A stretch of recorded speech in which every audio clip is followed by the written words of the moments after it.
शांत रहो, घर नीचे रखो। हम लोग वास्तविक संख्या पढ़ेंगे आज। एनसीईआरटी का पहला चैप्टर है, शुरुआत है। दिराहा में मत बोलो, अरे तो इतना मार मारेंगे ना तो घर ही दिखाइए देगा क्या ले। ध्यान से सुनो, वास्तविक संख्या।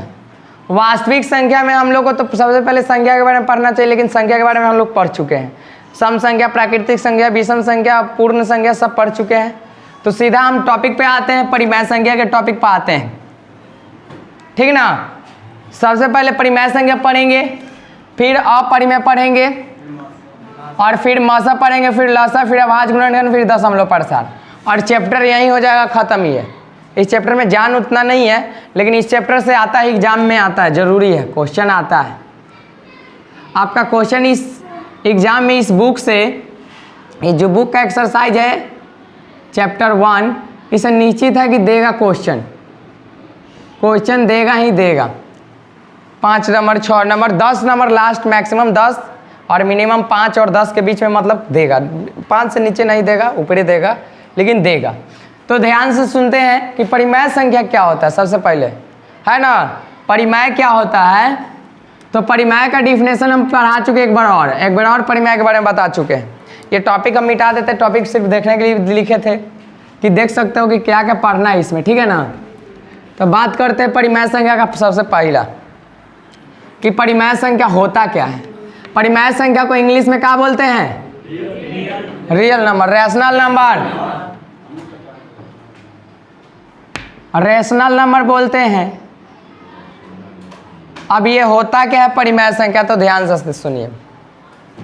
वैसी संख्या जो P बटा Q के रूप में हो, है ना। वैसी संख्या जो अंश बटा हर के रूप में हो, वैसे भी बोल सकते हैं ना, जो P बटा Q के रूप में हो या अंश बटा हर के रूप में हो, जहां नीचे वाला जो होता है हर या Q, वो 0 के बराबर नहीं हो।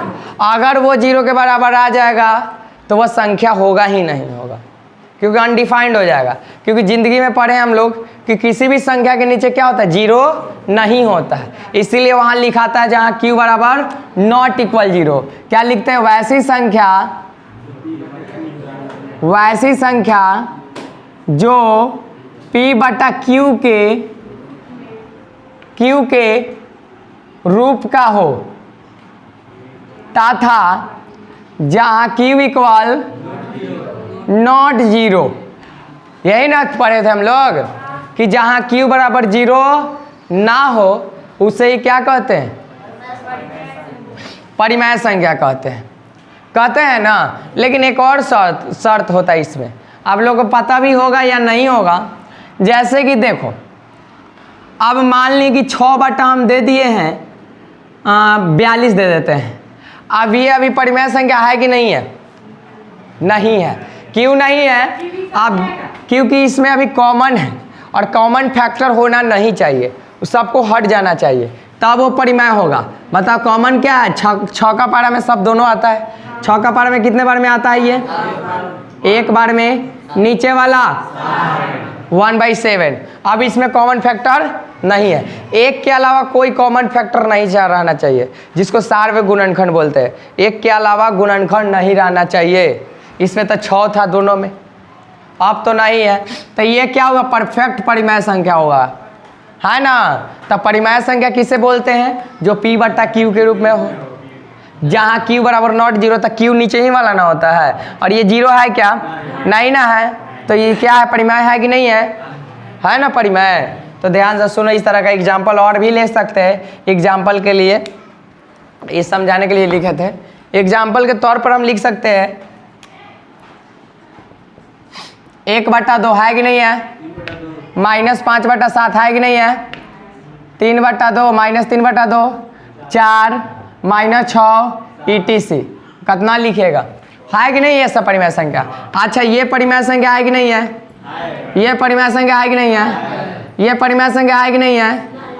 है कि नहीं है? है ना। ये भी परिमेय संख्या क्योंकि 11 का वर्गमूल है। ये कितना का वर्गमूल है? ये निकल जाएगा। ये कितना का है? तो जो रूट से निकल जाए वो भी परिमेय संख्या होता है, लेकिन जो ना निकले अपरिमेय। समझ रहे हो?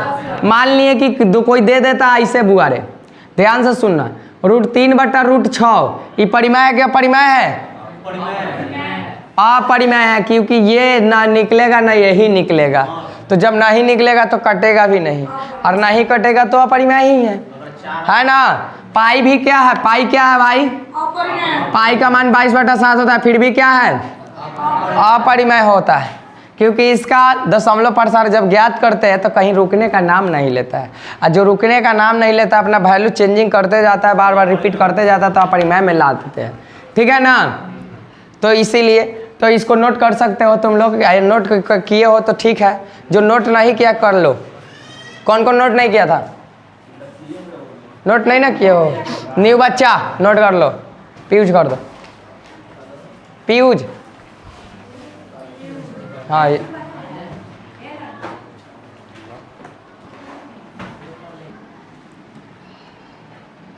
अपरिमेय संख्या बात है, परिमेय पढ़ लिए तो परिमेय जो था ना उसी का दम उल्टा ये अपरिमेय है। ठीक है ना? ये परिमेय जो था उसी का दम अपोजिट ये अपरिमेय है। तो जब परिमेय का परिभाषा हम लोग लिखे हैं या डिफिनेशन परिभाषित किए हैं कि वह ऐसी संख्या जो P/Q के रूप में हो तथा जहाँ Q = 0 उसे परिमेय संख्या कहते हैं, यही ना किए थे।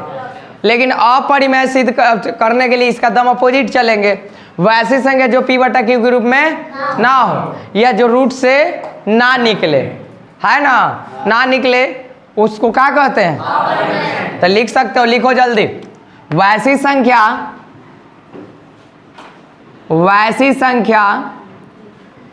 जो P/Q के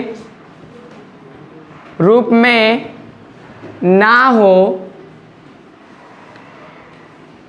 तथा ना हो उसे अपरिमेय संख्या कहा जाता है।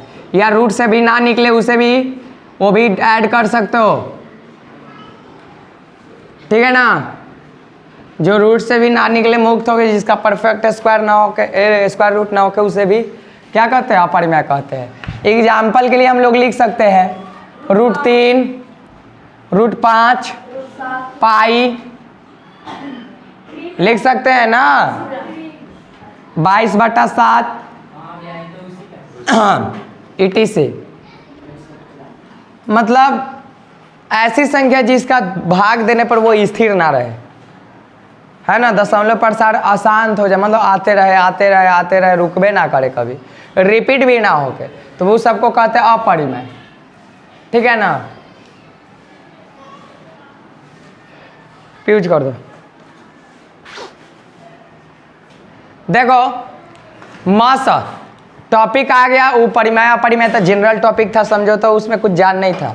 अपरिमेय सिद्ध करने के लिए आएगा 10th में, तो बाद में आएगा, उसमें जाना है थोड़ा। अब आता है मेन टॉपिक, ये मजबूत टॉपिक है, इससे क्वेश्चन आ सकता है कि मास। तो मास ज्ञात करने का हमारे पास कई विधि होती है, जो कि 2 विधि हम लोग पढ़ चुके पहले ही, क्लास 7 में, 6 में, 5 में, ये समय पढ़े हैं। लेकिन क्लास 10th में एक और विधि जुटेगा, ध्यान से देखना है। मासा कौन कौन विधि से पढ़ेंगे क्लास 10th में? तो सबसे पहले हम लोग मासा पढ़ेंगे यूक्लिड विभाजन एल्गोरिदम द्वारा, है ना, द्वारा मासा ज्ञात करना। ये मेथड हम लोग पहली बार सुने हैं 10th में आने के बाद, सुने हैं ना? 10th में जब आया तो ये पहली बार मिला है, पहले था 8 में तो वैसे मासा भी नहीं रहता है। 6-5 में था मासा, नहीं था इस तरह का, था मासा लेकिन इस तरह का मासा नहीं था, इस विधि द्वारा नहीं था। दूसरा आता है आपका भाग विधि द्वारा। कौन विधि? और भाग विधि तो आप लोग जानते हैं, है ना। तीसरा आ जाता है अभाज्य गुणनखंड विधि द्वारा, चूंकि ये भी जानते हैं, अभाज्य गुणनखंड विधि द्वारा मासा। ये 3 मेथड।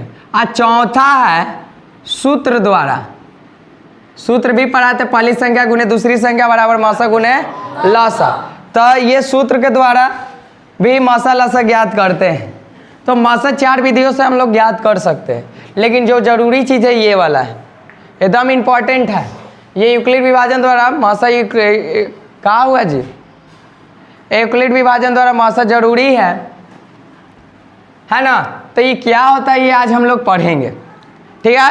तो यही टॉपिक पढ़ेंगे, 4 टॉपिक पढ़ेंगे, लेकिन पहला ये पढ़ते मासा का मेथड जो निकालने का। तो पहला मेथड यूक्लिड विभाजन एल्गोरिथम द्वारा। तो सबसे पहले यूक्लिड विभाजन एल्गोरिथम द्वारा जानने से पहले हम लोग को एक चीज़ जानना होगा। इस चीज़ को आप लोग जानते होंगे, ये किसका इंडिकेशन है? डिवाइड। जब डिवाइड देते थे इस तरह का लगाते थे, और यहाँ जो रहता था चीज, फिर बोल रहा है गलत, भाज्य बोलते थे, सब पढ़ाया हुआ पानी में डुबा रहा है लोग। और इधर भाजक बोलते हैं, और यहाँ का ची होगा, और नीचे शेषफल। अब सुनिए, इसको ए से इंडिकेट करते हैं यहाँ एल्गोरिथम में, है ना। इसको बी से सूचित करते हैं, और इसको क्यू से, और इसको आर से। अब एगो बात सुनो ध्यान से, अगर ये याद नहीं हो रहा है तो याद करने का हमेशा टिप्स देते हैं, समझ लो, है ना। देखो ध्यान से, जो कटने वाला होता है, जो कटने वाला होता है उसको हम लोग क्या कहते हैं? भाज्य। याद ध्यान दो, जो कटने वाला होता है उसको क्या कहते हैं? भाज्य कहते हैं। क्या कहते हैं? जो काटने वाला होता है, काटने वाला, उसको क्या कहते हैं? जो कटने वाला होता है भाज्य, और जो काटने वाला होता है, और जो काट करके आ जाता है उसको नहीं, जिससे काटते हैं वो क्या होता है? हाँ, जिससे काटते हैं वो भागफल। नहीं समझ रहा है, ध्यान से फिर से समझ। जो काटने वाला होता है भाज्य, जो काटने वाला होता है, और जिस चीज से काटता है और जो बच के आता है, उससे अच्छा एग्जाम्पल है मुर्गा वाला बताए थे ना। अब देखो मुर्गा पड़ा, अभी नवरात्रि नहीं चढ़ा हुआ इसलिए मुर्गा की बात कर सकते हैं, ठीक है ना। अब मुर्गा के बात ले लीजिए, इस पर दम कंफर्म हो जाएगा, भाज्य भाजक भागफल। अब मुर्गा पर कैसे कंप्लीट हो जाएगा? अब मुर्गा, जो मुर्गा होता है कटने वाला होता है, नहीं होता है? अरे तब मुर्गा क्या हुआ? क्या हुआ? मुर्गा क्या हुआ मेरे भाई? भाज्य हुआ ना। और इसको कौन काटेगा? कोई आदमी काटेगा? काटेगा ना। अरे कोई आदमी काटेगा ना, तो वो आदमी का हो गया, काटने वाला व्यक्ति का हो गया, काटने वाला व्यक्ति, जो व्यक्ति काटेगा वो का हो गया? भाजक हो गया ना। और ये व्यक्ति हाथ ही से तो नहीं काट देगा, कुछों से न कुछों से काटेगा, और जिस चीज से काटता है उसको क्या कहते हैं? क्या कहते हैं? आज जब देखो ये मुर्गा था, कटने वाला था, तो इसको भाज्य बोले, और जो काटने वाला होगा वो व्यक्ति को क्या बोलेंगे? भाजक। आज जो जिस चीज से वो व्यक्ति काटेगा, दाब से काटता, गरासी से, हंसुआ से नहीं, सॉरी, फसूल से, जो भी हो दाब से, तो उसको जिस चीज से काटेगा उसको भागफल। समझ में आ रहा है? और जो कट उठ के आता है, क्या आता है कट के? पता है ना, मांस। अब मांस का हो गया, ये क्या हो गया? शेषफल। जो कट फट के बच जाता है उसको क्या बोलते हैं? नहीं से इजी है। जब मुर्गा रखे काटे तो मुर्गा का हो गया? भाज्य। और जो आदमी काट रहा है उसको क्या बोलेंगे? आज जिस चीज से काटेगा वगैरह, और जो बच जाएगा काट के, समझ रहे हो? दम इजी है ना। अब कहियो ने भुलाएगा, भुला गया तो किस्मत खराब है तुम लोग का, अब कोई कुछ नहीं कह सकता है ना। अगुआ नहीं भागेगा भाई, अगुआ आ रहा है, कह रहा है कि भाज्य भाजक सुनाओ, वो कहेगा दादा के क्या नाम हवा, तो दादा के बताओ कि परदादा के क्या नाम है, तो परदादा के पूछेगा। अब सुनिए, उस पर बहस मत कीजिए, नहीं तो लंबा चल जाएगा। आइए इधर, इसमें आता है भाज्य भाजक भागफल। हम याद करवाने की कोशिश किए हैं एग्जाम्पल दे करके कि ऐसे याद कीजिए। अब ये पढ़ने से क्या फ़ायदा है? तो बहुत बड़ी फ़ायदा है, क्योंकि हम जब बचपन में पढ़ते थे तो हमारे सर जी मैडम जी भाग देते थे। जब तीसरा क्लास, दूसरा क्लास, पहला क्लास में रहते थे तो भाग देते थे ना, और बताते थे जब मैडम जी मास्टर जी की बुआ रे तुम भाग अपने से भी चेक कर सकते हो कि तोर भाग सही है कि गलत है। कहते थे ना वहाँ कि बुआ रे अपने से चेक कर सकते हो। क्या कहते थे जब बताते ही सब नहीं थे, सीधा कहते थे ना कि बुआ रे एकड़ा में एकड़ा से गुना करा देना और नीचे वाला को क्या करना। ध्यान से देखिएगा, वही वाला लड़का वाला चीज पढ़ा रहे हैं, ध्यान से सुनो। ये कह रहा था मास्टर साहेब, सॉरी कह रहे थे, इज्जत देना जरूरी होता है। इसको गुना करा दीजिए और इसको क्या करिए, जोड़ दीजिए। और हम लोग फटाक से एकड़ा में एकड़ा से गुना कराते थे, एकड़ा जोड़ देते थे। तो कौन वाला आ जा रहा था, बीचा वाला नहीं आ जा रहा था, बीच वाला। और जब बीच वाला आ जा रहा था तो कह रहे सही बा, खुश हो जा रहे थे, अरे मेरा भाग सही है। हो रहा था कि नहीं हो रहा था, ये बचपन में। लेकिन इसका क्या महत्व है बचपन में नहीं जानते थे, बस इतना जानते थे कि हाँ चेक करेला है कि मेरा भाग सही है कि नहीं है। लेकिन आज इसका बहुत बड़ा महत्व है, आज बहुत बड़ा महत्व है। तो लड़के वाला पढ़ाई एक बार फिर रिपीट करते हैं। बताइए आप ही लोग, जब एकड़ा में एकड़ा से गुना कराएंगे और एकड़ा के जोड़ देंगे तो इसके बराबर आ जाएगा कि नहीं आ जाएगा। तब बताइए ना, बताइए कि भाज्य बराबर क्या हो जाएगा, बताओ जल्दी बताओ। ई वाला गुने, अरे ई वाला गुने, भाजा गुने, भाजा गुने भागफल ना। आप प्लस में नीचे वाला को जो लड़का में सीखे तो वही ना लिख रहे हैं, शेषफल। क्लियर। अब बताइए, अब शॉर्ट में क्या इसको नाम बदलते हैं, शॉर्ट में ए बराबर इसको बी और गुना ये क्या मतलब क्यू और प्लस में आर। तो ए बराबर बी क्यू प्लस, ए बराबर बी क्यू प्लस, ए मतलब भाज्य, बी मतलब और क्यू मतलब आर मतलब। याद हुआ तो नोट कीजिए, यूज कीजिए इसको। हम लोग अब हम लोग ये पढ़े क्यों, प्रश्न उठता है कि पढ़ने का फायदा कब हुआ। तो ये पढ़ने का फायदा ये हुआ कि ये जो एल्गोरिथम साहब थे ना, यही बताएं। हाँ मैथमेटिशियन का नाम है। तो ये साहब जी थे ना, बोले थे कि एकरा बिना कोई चीज़ है, सब चीज़ अधूरा है, हमारा नियम पढ़ल अधूरा है। तो ये नियम पढ़ेंगे तभी इनका रूप जान पाएंगे। अब सुनिए ध्यान से, जब हम किसी चीज़ को, किसी मसा को हम लोग एल्गोरिथम द्वारा सॉल्व करते हैं तो पहले ऐसा ही भाग देते जाइएगा, ठीक है। और देते देते जहाँ का मतलब जहाँ शेषफल आपका, जहाँ शेषफल 0 मिला, जहाँ शेषफल मिला, सुनिए ध्यान से, ये ही एल्गोरिथम का मेन है। किताब में लिखा हुआ नहीं है, ये दिमाग में लिखा हुआ है कि जहाँ शेषफल 0 मिला, आर का वैल्यू जहाँ 0 मिला, यानी कि जहाँ सारा कट के तहस नहस हो गया। 0 कब मिलता है, जब सारा कट जाता है, तभी ना मिलता है भाई, नहीं कटता जब तक हमको शेषफल मिलते रहता है। लेकिन जहाँ कट जाता है वहाँ शेषफल कहाँ होता है, खत्म, 0 आ जाता है। तो जहाँ पर शेषफल 0 आ गया, वही जे है बी का मान जो होता है ना, जहाँ शेषफल 0 आ गया वही बी का मान जो होता है ना, यही मौसा हो जाता है। तो देखिए शुद्ध हिंदी में लिख दे रहे हैं कि जहाँ विभाजन एल्गोरिथम में पढ़ रहे हैं तो है ना, ये लिखा भी हुआ है कि जहाँ शेषफल यानी कि r बराबर 0 हो जाए, वहीं b का मान ही मौसा हो जाएगा, ठीक है। क्लियर। अब इसका एग्जाम्पल से एक्सपेरिमेंट को प्रूफ करते हैं। कह रहे हैं कि जहाँ शेषफल इक्वल 0 हो जाएगा वहीं b का वैल्यू क्या हो जाएगा, मौसा हो जाएगा। तो ध्यान देना इधर, ओए गुड़िया कुमारी, गुड़िया जो होती है जहर के पुड़िया होती है, अंदर मार डालेगी।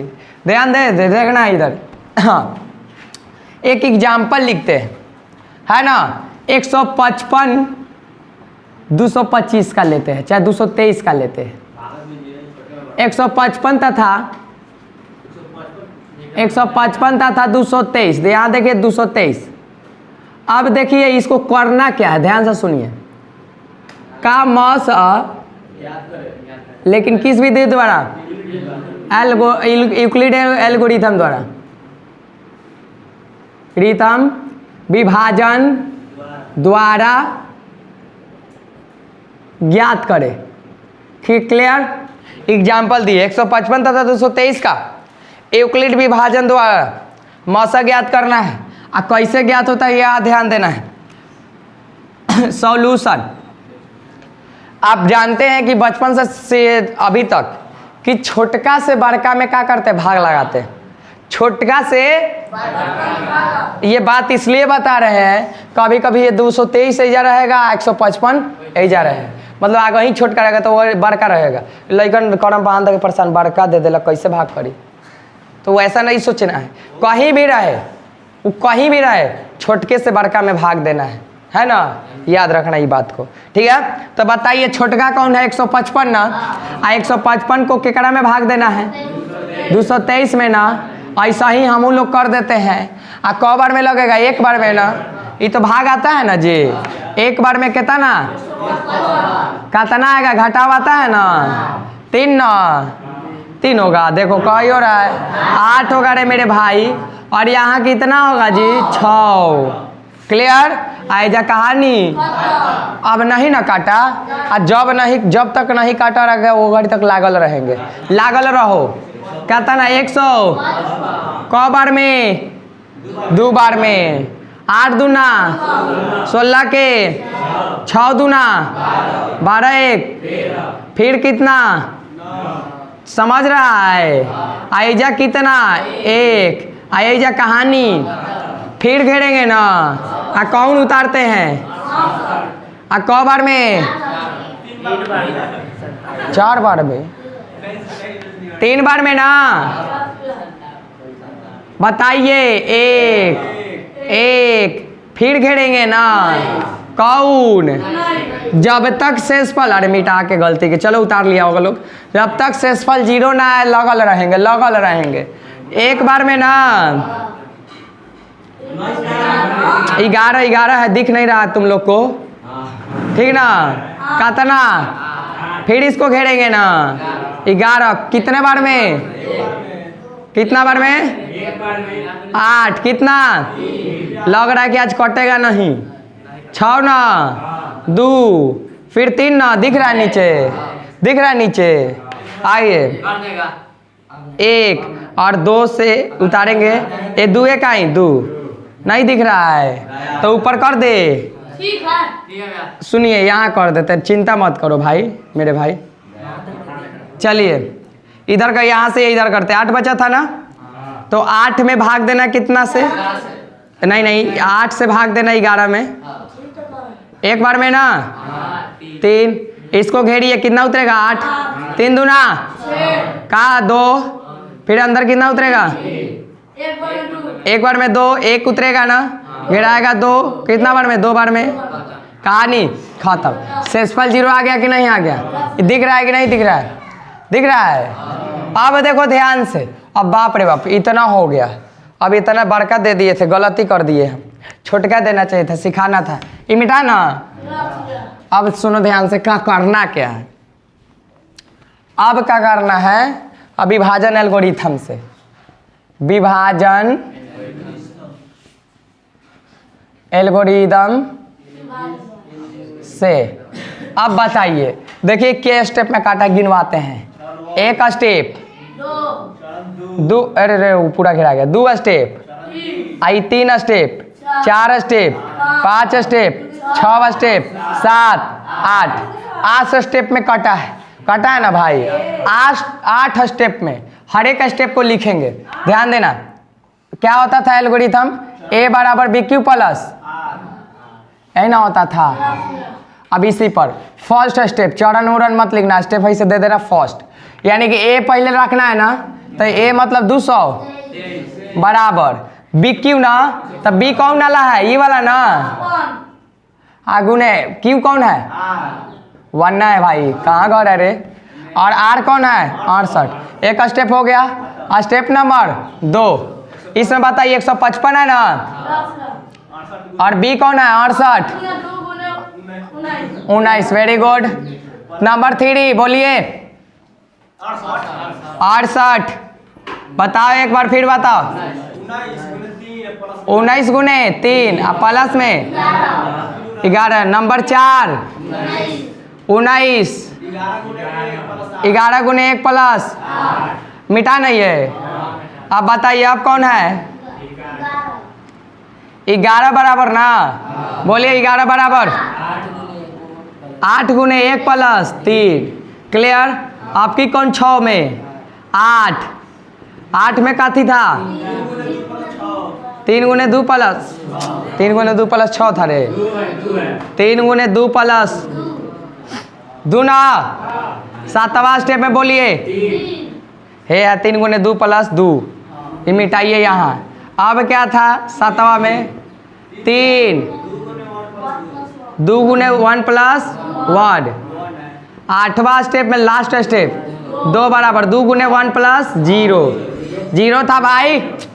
अब यहाँ ध्यान दीजिए 8वां स्टेप में दिखाई दिया क्या r बराबर अतः यहाँ r बराबर 0 और जहाँ r 0 हो जाता है वहीं उसका b का मान ही क्या हो जाता है मौसम। तो यहाँ b कौन है भाई 2 है कि 1 है 2 है कि 1 है। अरे भाई गलती बैठवा दिया है 1 गुने 2 था 1 गुने 2 था समझा। अब सुनिए अब ध्यान देना b कौन है 1 ना है यानी कि जे b बराबर मौसा हो जाएगा यानी कि इसीलिए मौसा बराबर